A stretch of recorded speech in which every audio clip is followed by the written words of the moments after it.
The hallway smelled faintly of lemon polish and silence. It was just past 6 in the morning, and the luxury hotel in Manhattan was still asleep, except for the staff. Maria moved quietly, her cleaning cart parked beside the gleaming penthouse suite door. She wore her usual faded uniform, a size too big, and her shoes made soft, scuffing sounds against the marble floor. Her hands were cracked from years of bleach and hot water, and her back ached in that familiar, constant way. But she didn't complain, she couldn't afford to. Clutching her old flip phone in one hand, Maria leaned slightly against the wall, whispering into the receiver. "Mija, I'm so sorry," she said in Spanish, her voice low and shaky.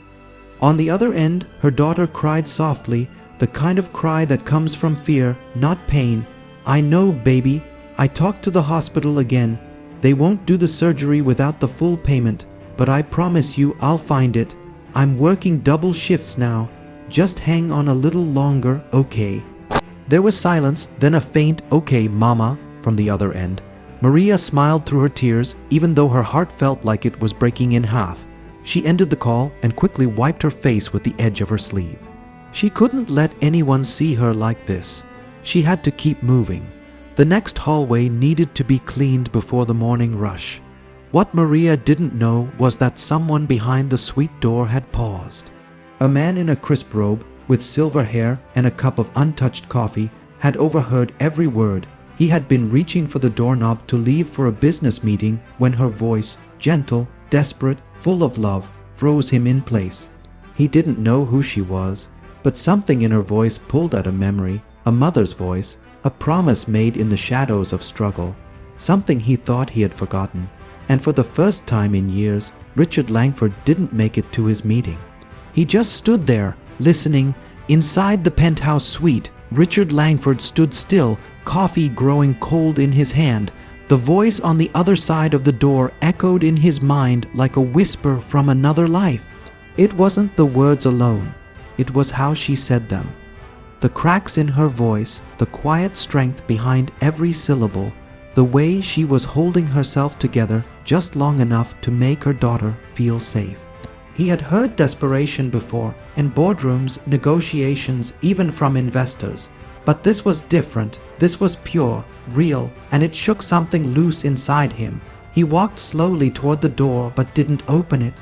Instead, he sat down on the edge of his armchair, the city skyline glittering behind him, untouched. His eyes drifted to the phone in his hand, where a dozen calendar alerts were buzzing. Back meetings, investor calls, strategy reviews. All of it suddenly felt hollow. Richard had built his empire from nothing, once a busboy, then a night school student, eventually rising through grit and obsession. Somewhere along the way, he had taught himself to stop looking back. Success demanded it, but that cleaner's voice cracked the armor he had spent decades forging. It reminded him of late nights when his own mother had gone without food so he could eat, of the quiet sacrifices no one sees, of the kind of love that never asks for anything in return. He leaned back, phone on his lap, the hotel corridor quiet once again. The world outside would expect him to move, to get to that meeting, to stay powerful and efficient. But for the first time in a long time, Richard didn't feel like a CEO. He felt like a son, like a human being who had forgotten something essential.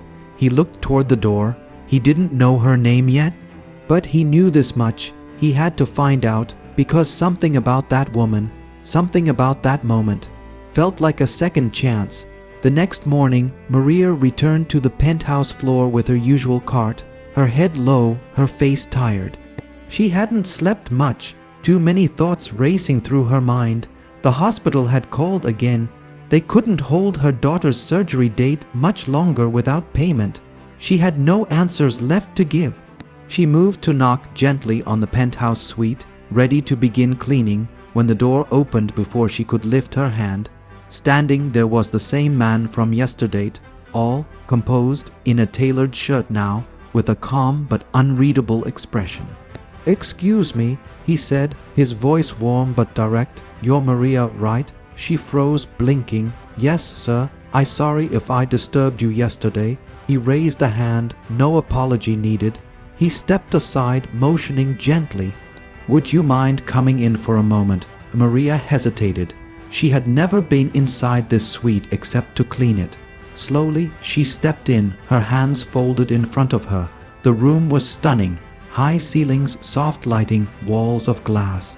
But she stayed near the entrance, unsure why she was here. The man turned to face her fully. I heard your call yesterday. I wasn't trying to listen in, but I did. You reminded me of someone I lost a long time ago. Maria lowered her eyes, heart racing.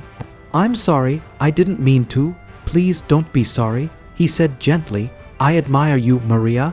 I don't know many people who work as hard and love as deeply as you clearly do. That kind of devotion. It's rare.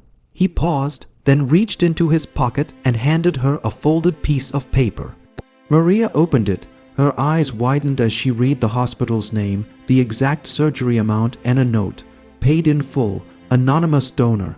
Tears sprang to her eyes and her knees nearly buckled. I can't accept this. I can't repay you. You already have, he said softly. You reminded me what matters. This isn't charity.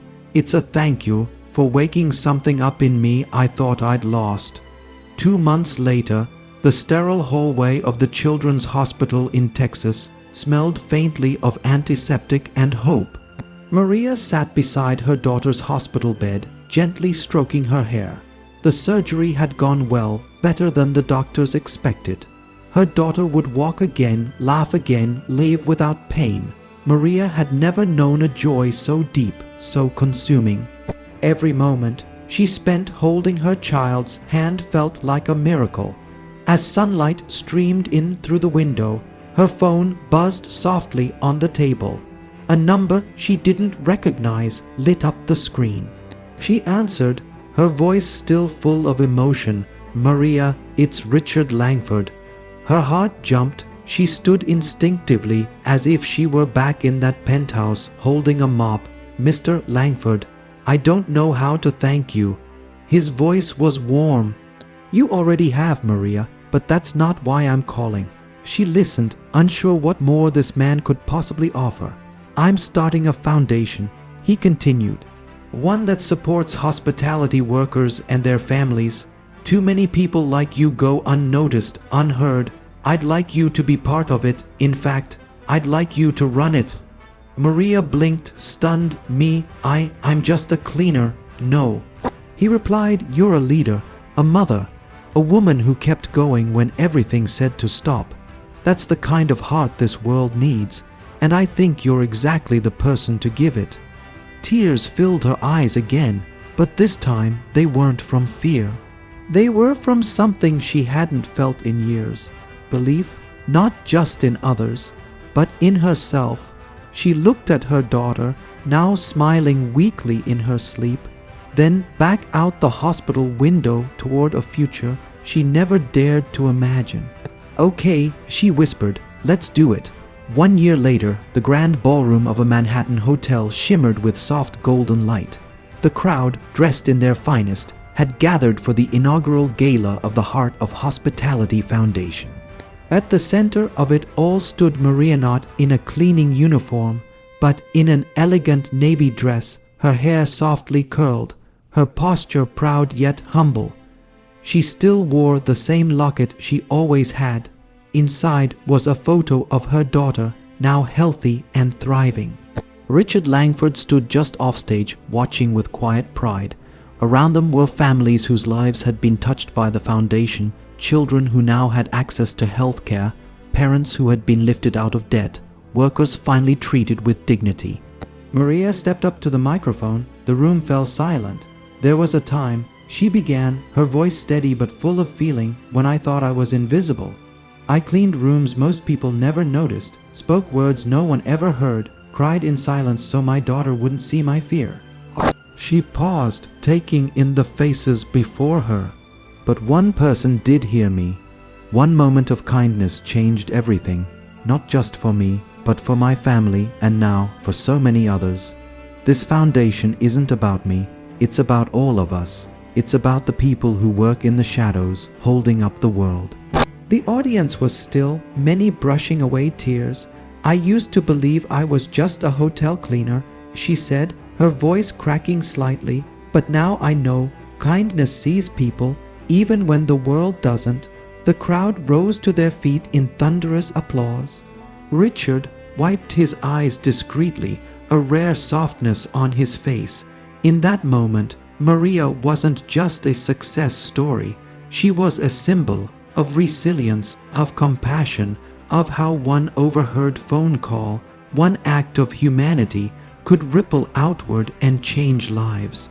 And somewhere in the back of the room, a young woman in a cleaner's uniform stood watching, her eyes wide with hope.